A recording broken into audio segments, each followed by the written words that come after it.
Hi, everyone. Welcome back to the Property Finance Podcast. And today is part two of my little interview with AI, which part one was actually quite enlightening and quite a few good questions. And I'm looking forward to part two. There's definitely some interesting questions in this one as well. So part one is all about risk management. So the first question is, how can developers manage risks associated with fluctuating construction costs or project delays?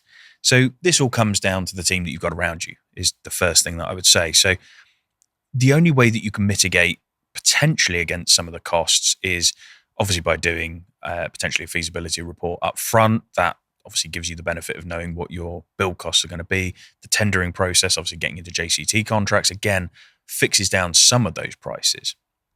But realistically, the only way of dealing with fluctuating construction costs or delays is to rely on that team around you to either, looking at the QS, for them to come in and assist with essentially making sure that you're buying at the right prices, etc., and trying to bring some of those costings back down, or looking at your project manager, for example, to make sure that those delays don't happen. There are definitely people that you can get on board who can kind of sit behind you and help with those things. But if those delays become too much, then you may find that you have to refinance, and that could be one of the ways of dealing with those project delays is actually just refinancing. But in terms of fluctuating construction costs, realistically, the only way of dealing with that internally is by getting your QS, project manager, etc., procurement manager to deal with trying to buy at the right prices, or locking down your contractor on JCT contracts, etc., and making sure that you've got some sort of guaranteed pricing going on. Then the next question is, what happens if the project exceeds its budget or timeline? So kind of following on from the first question, if you go over budget, there are a couple of things that can happen. You could either refinance, so you could bring in some mezzanine finance potentially to cover that shortfall, or potentially if the market has moved in the 12 months or 18 months that you've been developing, you could potentially go back to your original development lender and say, look, the market's moved. We think our GDV's gone up 5-10%. Could we look to borrow a bit more money? They may cover the shortfall. You may have to bring in a private investor. You may have to raise some equity via crowdfunding as well, potentially. They're going to be the only ways really to deal with going over budget.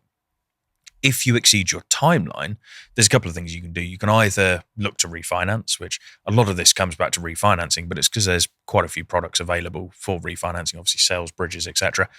Or you could look to go back to your original lender and again, speak to them early on and say, look, we feel like we're going to exceed our timeline here. We need to get some sort of extension, 3 months, 6 months, whatever it may be, in order to allow us to then proceed with the sales. So I think in terms of that, really your communication is key with the current lender, because they may be able to help with exceeding budgets. They may be able to help with running over timelines, or as a fallback, you've obviously got the refinancing options as well. So the last question in this section of risk management from ChatGPT is, how do lenders assess the resale or rental market viability of the development? Very simply, they rely on the valuer. So the valuer will go out and, as part of their report, they will give a viability of how well they think the property is going to sell, whether they think they're going to sit on the market for 60 days, 90 days, whether they think there's going to be maybe an extended sales period. And same with rental as well. They'll give a viability for whether they feel like there's a strong market demand for rental in the area as well. So very simply, lenders will rely on the valuer for that feedback. And many lenders also have in-house asset managers as well, who will have a fairly good idea of areas. And that's kind of why lenders stick to certain geographical locations, because they know the areas well. They've niched into those areas and they kind of know within those little mini climates what's going on and whether they're happy kind of lending there. So yeah, a lot of lenders will do one of three things. They'll either rely on their own knowledge, the asset manager's knowledge, or the valuer's knowledge, or a mix of all three. Then the next section is all around kind of profit and return. So the first question that ChatGPT has asked is, what is the typical profit margin lenders expect to see for a viable project? There's two metrics that they look at. So the first one is profit based on GDV, which normally sits around 15 to 20%. That's the sweet spot of where you want to be. And then the second one is return on loan to cost. So the return on cost, they're again looking for sort of 20, 25%. There's a bit of a myth that lenders need to see 25% profit on GDV. It's never been that high. I would say 15 to 20 is maximum of where you want to be. And that's after interest normally as well. So once you've kind of factored in your financing costs and everything else, as long as you're hitting 15% profit, most lenders are going to be pretty happy with that as well. Then the next question is, how can developers calculate a realistic return on investment? So realistic ROI. So in terms of this, I would say when it comes to, you're going to do one or two things. It's either going to be sale or refinance. So we'll talk about refinance first. So I think rather than talking about return on investment, we're going to talk about return on capital expended, or even potentially return on capital left in when it's sort of dealing with the buy-to-let side. So normally, as a rule of thumb, what you would work out is what your profit is, and then you would then work out, well, on a buy-to-let, we're going to get 75% of GDV, for example. That will then release X. Right, okay, well, we have put in ourselves personally, so this isn't talking about the development finance, but we ourselves have put in this personally. So when we look at this, right, we've got this left in the deal versus this. Right, okay, with this, however much is left in the deal, we've then got obviously rental income coming against that, and then you work a yield based against that money that you've left in the deal. So normally, if you're all money out, obviously it's an infinite return. But if you've had a little bit left in, then obviously that yield's going to be pretty high. And that's how I would work it out on a refinance. On a sale, again, very simply, I would do it based on what you've put into that deal personally. So depending on what your percentage loan to cost is, then work out profit versus that again. Most of the clients we deal with don't have any cash left in deals by the time they're finished because of the creative strategies that we use. So again, infinite returns on those funds as well. So I think in terms of working out a return on investment, I think it needs to be worked out really as a return on capital expended, and that's your own personal capital that's gone in as well. Obviously, everyone knows how to work out a return on investment if they want to work it out based on what deposits they put on, everything like that. But I think return on capital left in is probably the best way of doing it. So the next one is, what are common financial benchmarks or metrics in property development? So this is essentially a glossary, if you like. I think the main ones that we probably want to talk about are loan to cost, GDV. We've kind of touched on these a lot. I think profit versus GDV as well. We've obviously spoken about ROI as well. I think the main benchmarks that they are looking at on these ones are your profit versus GDV. They want to know what that is. They also want to know, in terms of loan to cost, they want to know what your personal money is in this deal versus that cost as well. So I think they're probably the two main benchmarks that development lenders are going to be looking at. Then this next section, ChatGPT is asking about alternative financing, which many of you who have listened to this will know this is one of my favorite topics. So first question is, how does crowdfunding or joint ventures compare to traditional bank financing? Simply put, I mean, crowdfunding is actually at the moment, the microscope that it's under is actually sitting within probably the normal parameters of development finance anyway. So most crowdfunding lenders will only go up to a maximum of 70% loan to GDV. They're very much, they don't want to push the boundaries. However, if you go down equity finance using crowdfunding, obviously that's where it can get slightly more interesting. And where it differs from bank financing is that bank financing is very set parameters. Right, we need this. We have to obviously deal with a funding line who they have to be happy with it. Whereas crowdfunding is, here's the deal, here's what we want to do. And then it's a case of putting it out to the masses and then people deciding if they want to invest based on those parameters that you've set. So I think that's where crowdfunding differs from the bank, is that with crowdfunding, you're putting the proposal forward, whereas the bank, obviously they tend to put the proposal forward and say, well, you need to fit in our box, as opposed to crowdfunding, which is you getting other people to fit into your box. When it comes to joint ventures, significantly different to bank financing, in that if you're doing a joint venture, normally what will happen is someone will come in, they'll put all of the money in, and then they'll take 50% of the profit at the back end. So you essentially become a land sourcer and a project manager to kind of run that project through for someone who's put all the money in, and then you go 50-50 at the end of it as well. Probably one of my favorite questions that ChatGPT has asked is, what are the benefits and the risks of bringing in equity partners for a development project? So the pro, I guess, is you're not going to have to put any of your own money in. That's the benefit of bringing an equity partner in. You also, as another benefit, may bring in an equity partner who's got experience. So again, it could be a shoulder to cry on if things go wrong. Could be a safe pair of hands to kind of give you a bit of advice if something starts to go wrong. They may be able to step in and assist with some stuff.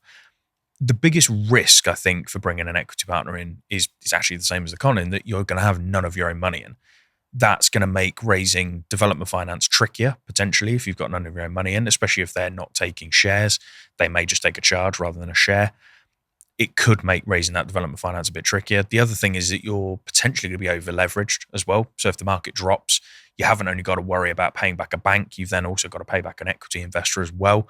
The other risk of bringing in an equity partner is probably one of the biggest ones, is depending who you bring in, you could end up creating more work for yourself, because they might be on the phone every 20 minutes going, oh, what's going on with this? What's happening with this? Where's my money? What's going on with this? Blah, blah, blah. You've got to set very strict parameters of, you're coming in as an equity investor, we'll talk once a month, but that's kind of as far as it goes. I can't be taking phone calls at midnight dealing with an investor because they're panicking or they want their money out early. So I think one of the risks is that you create more work for yourself, potentially by having a bad equity investor.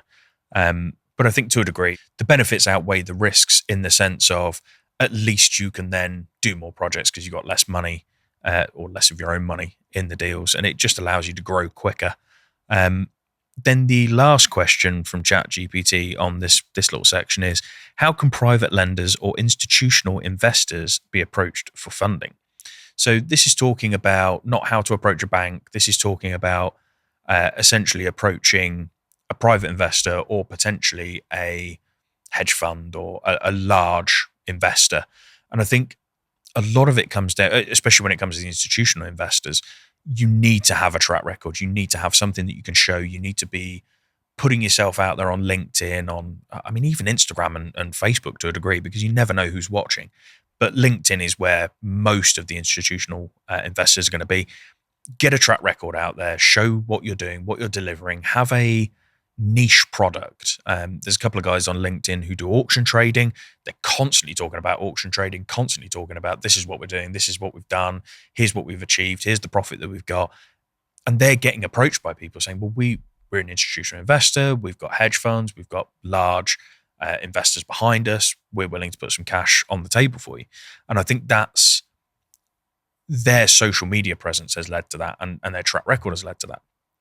When it comes to approaching private investors, it's slightly lower down on the ladder. It's your Facebooks, your Instagrams, it's getting out to networking events, it's getting out to pension networking events as well. So any events where SaaS investors are all together and talking about what to do with their SaaS pensions, getting involved in groups where there's a lot of SaaS investors involved. I think that's where that one is slightly easier. I think you're not necessarily going to get approached by private investors the same as you would institutional funders.